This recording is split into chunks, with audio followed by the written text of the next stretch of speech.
Hello and welcome to Bags of Action. My name is Pete and this is a 5-minute Bags of Action review of Free Guy from 2021. A bank teller discovers that he's actually an NPC inside a brutal open-world video game. NPC, of course, is a non-playable character. So, Free Guy was directed by Sean Levy, who directed one of my favourite movies, Real Steel, and also did all the Night at the Museum films, and he did a season, I believe, or maybe even more, of Stranger Things as well.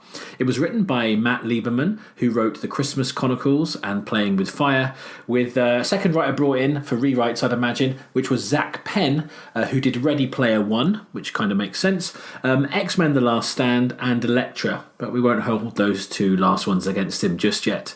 So who's in Free Guy? It stars Ryan Reynolds. I'm sure you know him. Deadpool, Green Lantern, lots of other things. Jodie Comer's in it from TV show Killing Eve, where she made her name, and also from Star Wars The Rise of Skywalker. Taika Waititi from The Suicide Squad, The Mandalorian, and Thor Ragnarok, and of course a very established writer-director in his own right. Lil Rel Howery from Get Out and Tag. Joe Keery, who we all know from TV Stranger Things, who's also been in Slice, and Utkarsh Ambudkar from Ride Along 2 and Mulan. Now, I toyed with seeing Free Guy in the cinema, and then suddenly up it popped. It was free to watch on Disney+. I like the premise and the look of the trailer, so I thought I'd give it a go. Now, it's going to be hard for me to say too much about this movie without spoiling it, because especially as the trailer kind of cleverly only gives you one side of the story. The movie I watched is quite different from my expectations going in. Now, the action is non-stop at times, and when it's funny, it's really funny. This is definitely an action comedy of that new genre where the comedy comes first, the action comes second. But having said that, because it's in a computer game world, the action comes thick and fast. So to try not to spoil this one, I'm going to look at the things I liked and did like and the things I didn't like as much. So what did I like? I thought Ryan Reynolds was perfectly cast. I can almost imagine this was written for him, as the humour definitely plays well with his on-screen persona. It doesn't particularly test his range, but he's just the right person. He's funny, he's charismatic, he fits this role to a T. Jodie Comer is great as well, and it plays into her strengths. She's got a huge range, and her accents are always absolutely flawless. The game world in this movie felt believable as a game. The ultra-violence, the repetition, the gameplay, etc. all tracked really well. And as I say, it's funny at times too. What did I like less? Waititi's character, the villain Antoine, is so over the top it's a bit annoying, and I found it super one-dimensional, which kind of held the film back. Some of the real-world story outside of the game feels quite dated or contrived, with people doing things I really didn't think made sense, or that felt more at home in older movies like Hackers or War Games. I think it's difficult to do these kind of stories that are set partially in a game and partially outside and make the actual real world bit believable, ironically.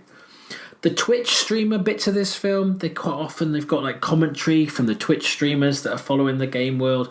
I found that a bit cheesy. I mean, maybe it helped with the target audience of real gamers, made them buy into the movie, but it just annoyed me and it kept taking me out of the film. Saying that, I'm a lot older than the target audience for this movie, I'm sure, and I'm very much a lapsed gamer, so perhaps it just didn't fit with me. There was more depth in this movie than I anticipated from the trailer, and it kind of ends up being almost like The Truman Show, and there's one massive nod to that film in this, meets, say, Wreck-It Ralph.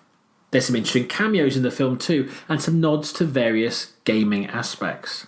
Having said that, there's some blatant product placement and some Disney moments that I found really cringeworthy. And at times the emotional side of the film felt a bit forced too.